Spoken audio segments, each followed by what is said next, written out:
Hello guys, welcome back to another new video. This video I'll show how to start your keep management with Google. So just I'm open a browser and search what is Google Keep, and this is the keep.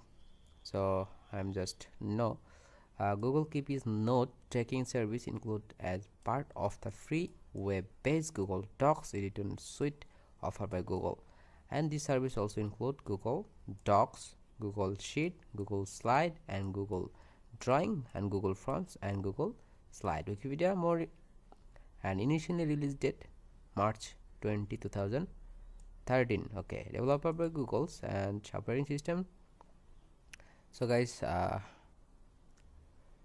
operating system Android OS, Wave, Wear OS, and Watch OS. So guys, how to install it? So let's go.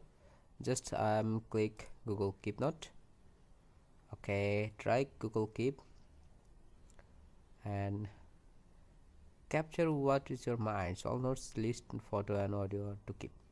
The sticky note and the diary note and voice note, camera, photo, shoot, etc. So guys, now I'm just try keep no Google Keep and click and keep.com, keep.google.com. So tried it. Okay, dark theme is here, enjoy more comfortable. So I'm just enable dark theme.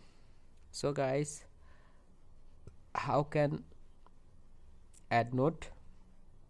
Just take a note, title, note number 1, note number 1. Okay, and take actions. So I'm just typing voice. Hello guys, welcome back to another new video. So guys, just copy and paste here. Okay, and close this tab. Just automatically backup on your Google accounts. So keep watching this video. Thank you.